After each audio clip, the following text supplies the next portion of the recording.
Hello students, आज हम बात करेंगे 11th कॉमर्स के सब्जेक्ट बिजनेस स्टडीज की। और स्टूडेंट्स, क्योंकि एग्जाम चल रहे हैं इस कारण से हम इसमें रिवीजन कर रहे हैं।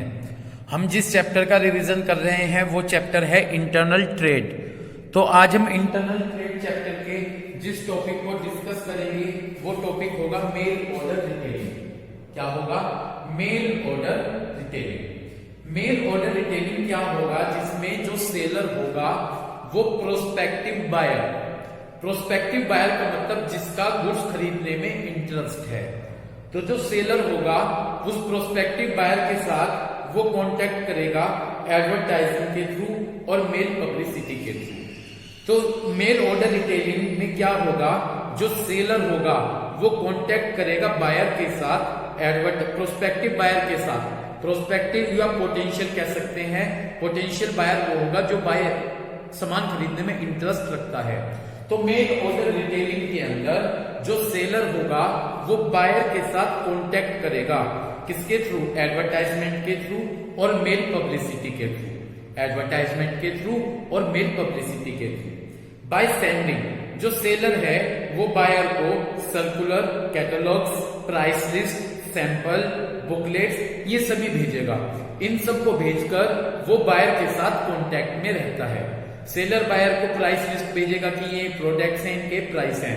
इस तरह से वो अपने प्रोडक्ट्स को खरीदने के लिए बायर को मोटिवेट करेगा। तो मेल ऑर्डर रिटेलिंग में जो सेलर होगा वो पोटेंशियल बायर के साथ कांटेक्ट करेगा एडवर्टाइजिंग के थ्रू और पब्लिसिटी के थ्रू, मेल पब्लिसिटी के थ्रू। वो बायर को circular, catalogues, price list, sample, booklets ये सब लगातार भेजेगा और वो इस तरह से बायर के कांटेक्ट में रहेगा। कस्टमर जब अपना ऑर्डर देगा प्रोडक्ट्स को खरीदने के लिए तो वो पोस्ट के थ्रू देगा। किसके थ्रू देगा? पोस्ट के थ्रू। तो इस तरह से मेल ऑर्डर रिटेलिंग का मतलब क्लियर हुआ। जो सेलर होगा वो पोटेंशियल बायर के साथ, जो सेलर होगा वो पोटेंशियल बायर के साथ कांटेक्ट में रहेगा एडवर्टाइजिंग के थ्रू और मेल पब्लिसिटी के थ्रू। वो बायर को लगातार क्या भेजेगा? वो बायर को लगातार सर्कुलर, ठीक है ना, catalogue, price list, sample, booklets ये सभी चीज लगातार भेजेगा। क्लियर हो गया? The customer are required. Customer अब अपना ऑर्डर देगा, किसके थ्रू देगा? पोस्ट के थ्रू देगा। समझ गए? तो ये मेल ऑर्डर रिटेलिंग है।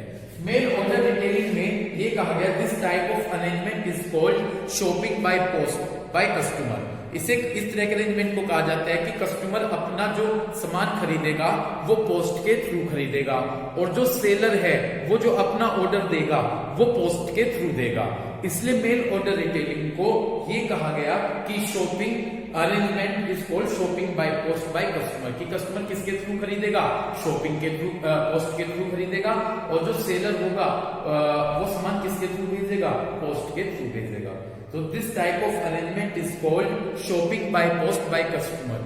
ठीक है, कस्टमर किसके थ्रू खरीदेगा? पोस्ट के थ्रू, और जो सेलर होगा वो गुड्स सोल्ड करेगा पोस्ट के थ्रू। तो ये भी मेरा मेल ऑर्डर रिटेलिंग है।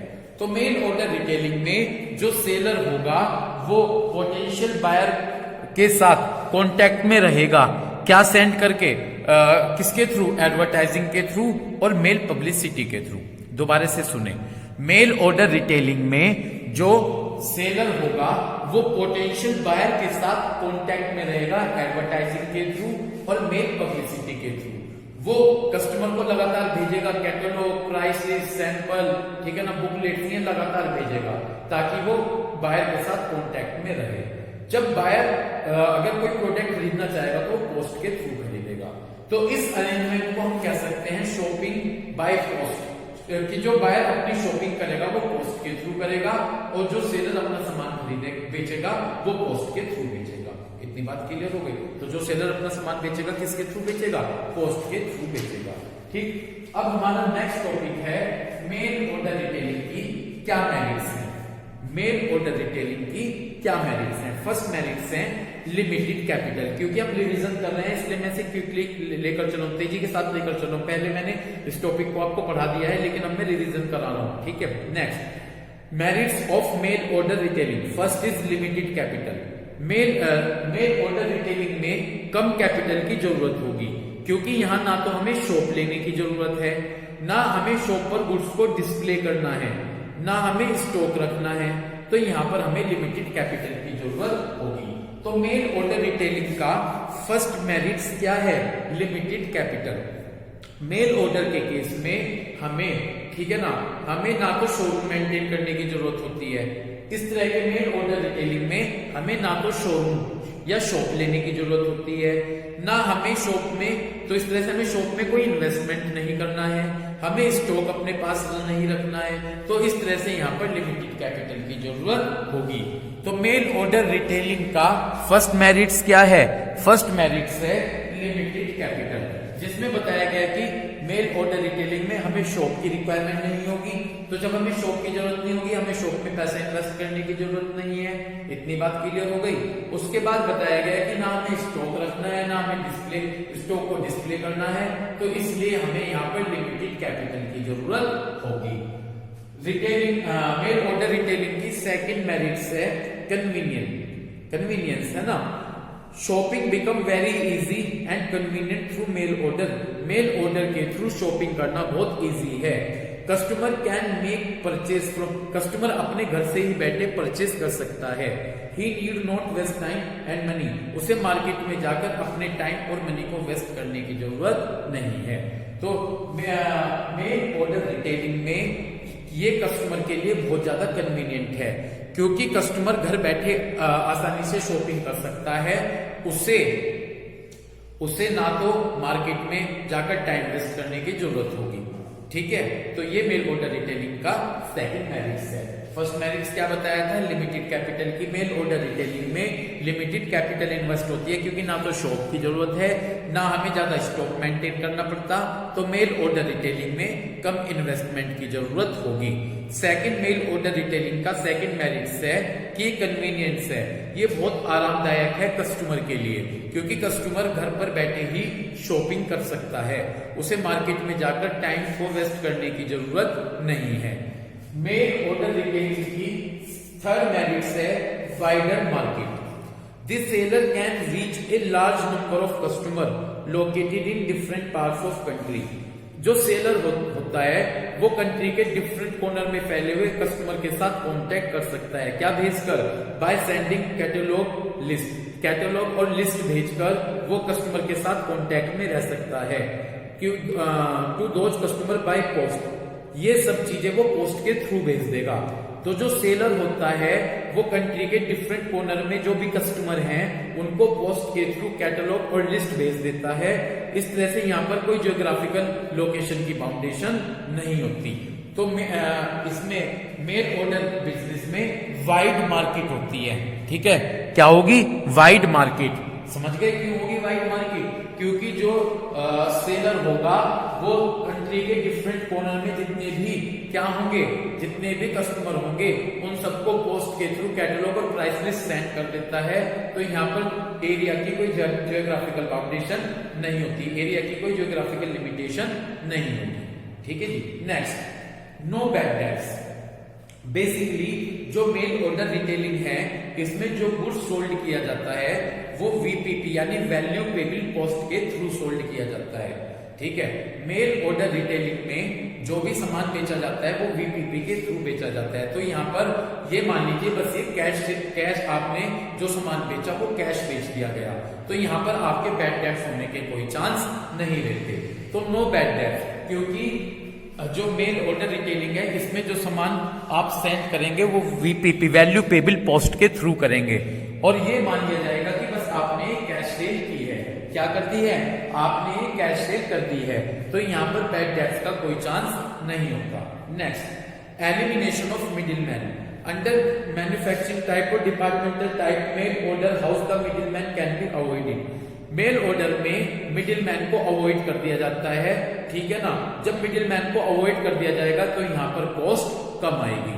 ठीक है, तो यही बताया गया कि डिपार्टमेंटल स्टोर और चैन स्टोर की तरह यहाँ पर मिडिलमैन को अवॉइड कर दिया जाता है। जब हम मिडिलमैन को अवॉइड कर देंगे तो प्रोडक्ट की कॉस्ट कम आती है। नेक्स्ट, बस यही थे हमारे मेल ऑर्डर बिजनेस के merits. First merits limited capital. क्यों होगी लिमिटेड कैपिटल? क्योंकि ना शॉप की जरूरत है ना स्टॉक रखने की जरूरत है, इसलिए यहाँ पर कम पैसों की जरूरत होती है। कन्वीनियंस, ये मेल ऑर्डर रिटेलिंग कस्टमर के लिए बहुत इजी है क्योंकि कस्टमर को मार्केट में जाना नहीं पड़ता, घर पर बैठे वो शॉपिंग कर सकता है, इससे उसका मार्केट में जाने के टाइम सेव हो जाता है। वाइडर मार्केट, इसमें ये बताया गया है कि मेल ऑर्डर रिटेलिंग में बहुत बड़ी मार्केट को आप कवर कर सकते हैं क्योंकि जो सेलर होगा वो पोस्ट के थ्रू कंट्री के डिफरेंट कॉर्नर में फैले हुए कस्टमर को कैटलॉग और प्राइस लिस्ट सेंड कर देता है, तो यहाँ पर कोई ज्योग्राफिकल बाउंड्रीज की लिमिटेशन नहीं होती है। नेक्स्ट, नो बैड डेट्स, क्योंकि मेल ऑर्डर में जो सामान सेल किया जाता है सेलर के द्वारा वो वीपीपी के थ्रू सेल किया जाएगा, वैल्यू पेबल पोस्ट के थ्रू सेल किया जाएगा, तो यहाँ पर बैड डेट्स होने के बहुत कम चांस हो जाते हैं। ठीक है। And the last point is elimination of middleman. Basically departmental store की तरह यहाँ पर मिडिलमैन को एलिमिनेट कर दिया जाता है, तो यहाँ पर प्रोडक्ट की कॉस्ट कम होती है। तो इस तरह से ये थे मेल ऑर्डर रिटेलिंग के मेरिट्स।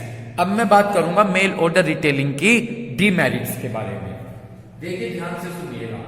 मेल ऑर्डर रिटेलिंग की फर्स्ट डीमेरिट्स है no personal contact. There is no face-to-face contact or interaction between buyer और seller. मेल ऑर्डर रिटेलिंग की फर्स्ट डीमेरिट्स है नो पर्सनल कॉन्टैक्ट। यहाँ पर बायर और seller के बीच में कोई फेस टू फेस इंटरेक्शन नहीं होता। So many customer do not have, तो बहुत सारे कस्टमर को इस टाइप के बिजनेस में कॉन्फिडेंस नहीं होता। समझ गए? तो मेल ऑर्डर रिटेलिंग की फर्स्ट डीमेरिट्स है नो पर्सनल कॉन्टैक्ट। ठीक है ना जी। इसमें ये बताया गया कि इस टाइप के बिजनेस में बायर और सेलर के बीच में कोई फेस टू फेस कॉन्टैक्ट नहीं होता, तो बहुत सारे कस्टमर को इस टाइप की ट्रेडिंग में कॉन्फिडेंस क्रिएट नहीं होता। यही है first limitation no personal contact. तो इसमें क्योंकि कोई पर्सनल कॉन्टैक्ट तो होगा नहीं बायर और सेलर के बीच में, ठीक है, तो बहुत सारे बायर का यहाँ पर कॉन्फिडेंस क्रिएट नहीं होता। Second, no personal inspection. The buyer do not have the opportunity. Buyer को कोई अपॉर्चुनिटी नहीं मिलती कि वो गुड्स को फिजिकल एग्जाम कर ले खरीदने से पहले। यहाँ पर बायर को कोई अपॉर्चुनिटी नहीं मिलती कि वो गुड्स को खरीदने से पहले प्रॉपर उसका क्या कर लें, प्रॉपर उसका फिजिकल एग्जामिनेशन कर ले। इतनी बात क्लियर हो गई। तो यहाँ पर जो कस्टमर है वो इस तरह के बिजनेस में सामान खरीदते हुए हेजिटेट होता है। कस्टमर को बड़ी हेजिटेशन होती है प्रोडक्ट्स खरीदते हुए। इतनी बात क्लियर हो गई। तो मेन ऑर्डर रिटेलिंग जब तक 2 डीमेरिट्स आए, फर्स्ट डीमेरिट्स क्या था, नो पर्सनल कॉन्टैक्ट, जिसमें मैंने बताया था कि बायर और सेलर के बीच में कोई पर्सनल कॉन्टैक्ट नहीं होते, तो यहाँ पर जो कस्टमर है उनका कॉन्फिडेंस क्रिएट नहीं होगा। Second, no personal inspection. Basically इस तरह से अगर बायर सामान खरीदता है तो उसे गुड्स का फिजिकल एग्जामिनेशन करने का मौका नहीं मिलता, तो कस्टमर को इस तरह की बिजनेस से प्रोडक्ट खरीदते हुए बड़ी हेजिटेशन फील होती है। Third demerit, limited variety. Mail order retailing is suitable for sale of limited variety of goods. जो मेल ऑर्डर रिटेलिंग होता है बेसिकली ये लिमिटेड वैरायटी ऑफ गुड्स के लिए ही सुटेबल है। तो मेल ऑर्डर रिटेलिंग केवल किसके लिए सुटेबल है, मेल ऑर्डर रिटेलिंग सुटेबल है जहां पर लिमिटेड वैरायटी ऑफ गुड्स होगी, यानी गुड्स की वैरायटी बहुत लिमिटेड होगी। यदि गुड्स की वैरायटी बहुत ज्यादा है तो वहां पर मेल ऑर्डर रिटेलिंग सुटेबल नहीं है। तो मेल ऑर्डर रिटेलिंग कहां पर सुटेबल होगा, मेल ऑर्डर रिटेलिंग वहां पर सुटेबल होगा जहां पर प्रोडक्ट्स की वैरायटी कम होगी।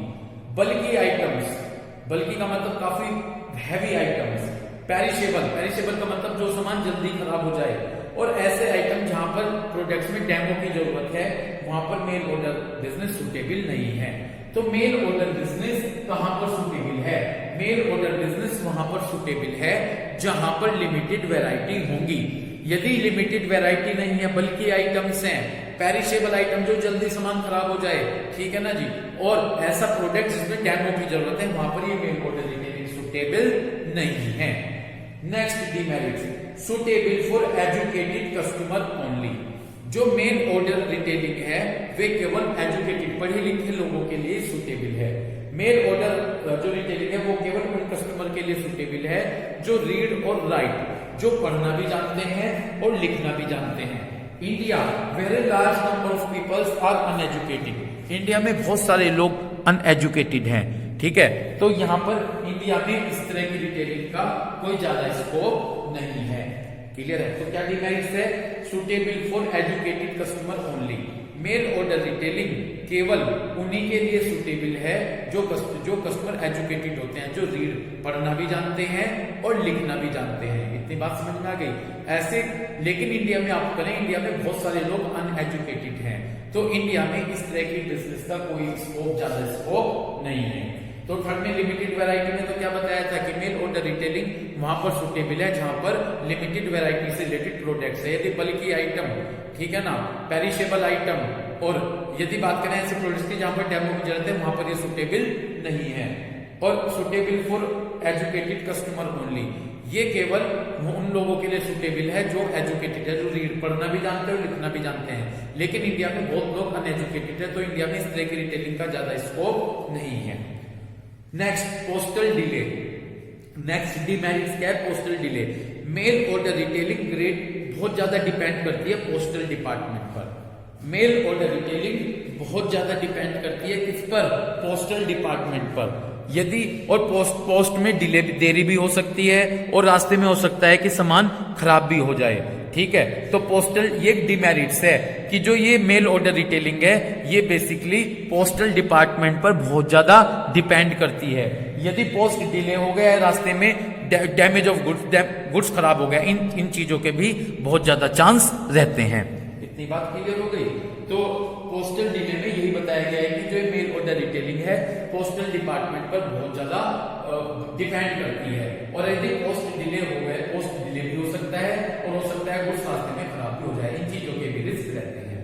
Next, heavy advertisement cost. Mail order retailing demand can be created only by advertisement.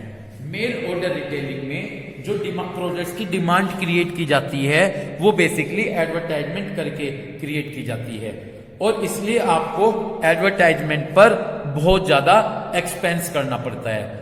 क्या करना पड़ेगा? बहुत ज्यादा एक्सपेंस करना पड़ेगा। तो मेल ऑर्डर रिटेलिंग में जो प्रोडक्ट्स की डिमांड है वो बेसिकली हैवी एडवर्टाइजमेंट करके उस डिमांड को क्रिएट किया जाता है, और जब आप हैवी एडवर्टाइज करेंगे तो इससे जो आपके प्रोडक्ट की कॉस्ट है वो भी बढ़ जाती है। तो मेल ऑर्डर रिटेलिंग में जो प्रोडक्ट्स की डिमांड है वो एडवर्टाइज के थ्रू बढ़ाई जा सकती है, और आपको एडवर्टाइजमेंट पर बहुत ज्यादा पैसा खर्च करना होगा।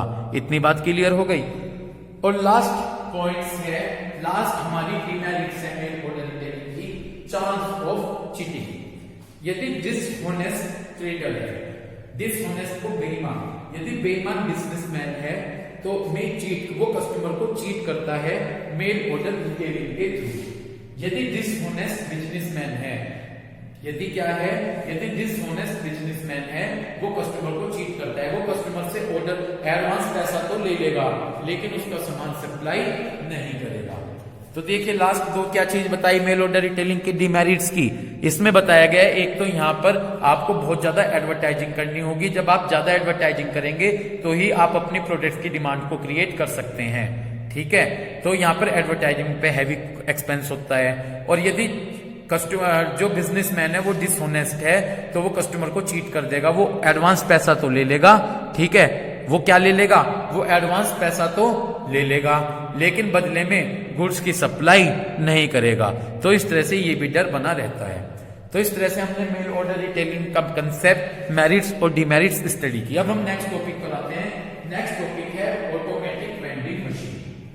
देखिएगा आजकल ये automatic vending machine direct retailing की एक न्यू फॉर्म आ रही है।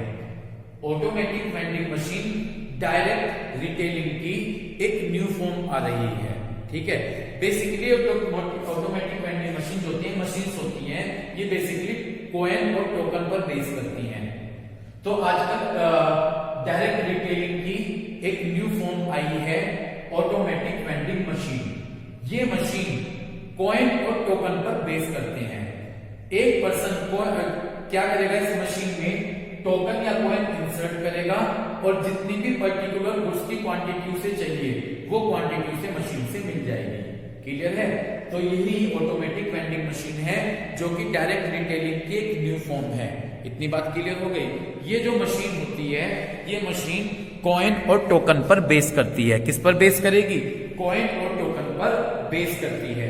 आप मशीन में कॉइन और टोकन इंसर्ट कीजिए और किसी प्रोडक्ट की जितनी भी स्पेसिफिक क्वांटिटी आपको चाहिए वो आपको मिल जाएगी। लार्ज रिटेलिंग पॉसिबल है यदि आप इन ऑटोमेटिक वेंडिंग मशीन को कन्वीनियंट लोकेशन, ऐसी लोकेशन पर लगाएं जहां पर बहुत ज्यादा पॉपुलेशन आती है। जैसे कि हम कह सकते हैं एयरपोर्ट पर, रेलवे स्टेशन के आसपास, पेट्रोल पंप के आसपास, इन जगह पर आप इन मशीन्स को इंस्टॉल यदि करेंगे तो ये बहुत ज्यादा पॉपुलर हो सकती हैं, क्योंकि इन लोकेशंस पर बहुत ज्यादा पॉपुलेशन आती है। क्लियर है? जैसे एग्जांपल इंडिया में मदर डेयरी ने ऑटोमेटिक वेंडिंग मशीन का यूज किया है जिसके थ्रू वो मिल्क सोल्ड करते हैं। क्लियर है? तो जिसके थ्रू वो क्या सोल्ड करते हैं? जिसके थ्रू वो मिल्क सोल्ड करते हैं। इतनी बात आपकी क्लियर हुई? तो दोबारा से मैं रिपीट करूंगा, automatic vending machine direct retailing की एक न्यू फॉर्म है। किसकी? डायरेक्ट रिटेलिंग की एक न्यू फॉर्म है। ये मशीन्स बेसिकली कॉइन और टोकन पर बेस करती हैं। किस पर बेस करती हैं? कॉइन और टोकन पर बेस करती हैं। आप मशीन में ये कॉइन और टोकन इंसर्ट कर दीजिए और किसी प्रोडक्ट्स की जो भी आपको जितनी भी स्पेसिफिक क्वांटिटी चाहिए वो आपको मिल जाएगी। यदि आप इस रिटेलिंग को पॉपुलर करना चाहते हैं तो इन मशीन्स को ऐसी जगह पर इंस्टॉल कीजिए जहां पर बहुत ज्यादा पॉपुलेशन, जहां पर बहुत ज्यादा लोग आते हैं। जैसे कि पेट्रोल पंप कह सकते हैं, पेट्रोल पंप हो गया, रेलवे स्टेशन हो गया, एयरपोर्ट हो गया, यहाँ पर बहुत ज्यादा लोग आते हैं, इसलिए आप इन मशीन्स को ऐसी जगह पर इंस्टॉल करिए। ठीक है? तो ये मशीन्स काफी अच्छी पॉपुलर होंगी।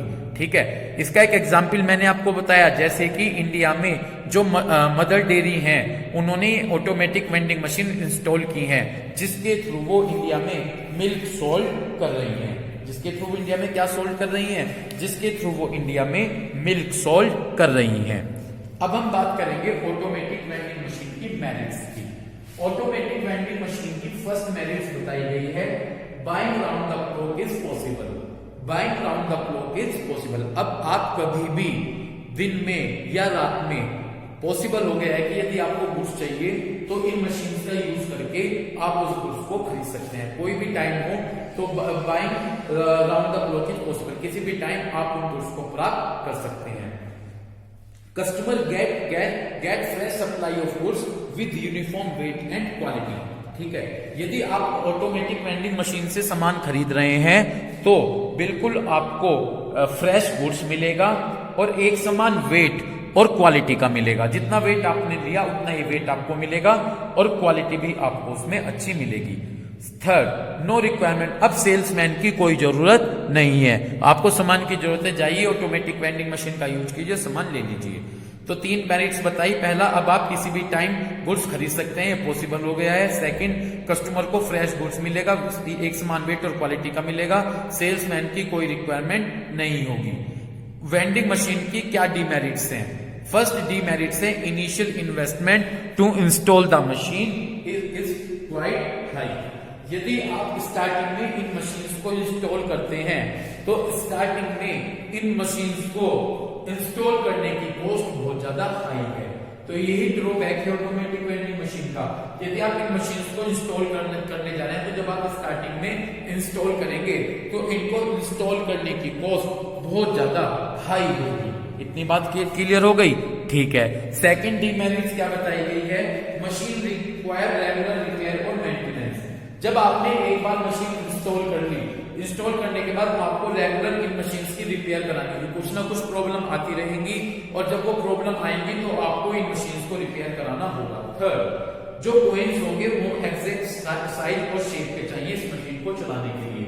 तो इस मशीन को चलाने के लिए जो कॉइन होंगे वो एग्जैक्ट साइज और शेप के होने चाहिए। तो 3 डीमेरिट्स क्या है? पहली, जब आप इन मशीन को इंस्टॉल करेंगे हैवी इन्वेस्टमेंट होगा। सेकंड, एग्जैक्ट आपको सेकंड क्या बताया गया है? एक तो ये बताया गया है कि हैवी इन्वेस्टमेंट होगा, लगातार आपको इनकी रिपेयर करानी होगी और जो कॉइन और टोकन होंगे वो एग्जैक्ट साइज और शेप के चाहिए। इतनी बात क्लियर हो गई? तो इस तरह से आज हमने मेल ऑर्डर रिटेलिंग और ऑटोमेटिक वेंडिंग मशीन्स के कंसेप्ट, इनके मेरिट्स और डिमेरिट्स को आपके साथ डिस्कस किया।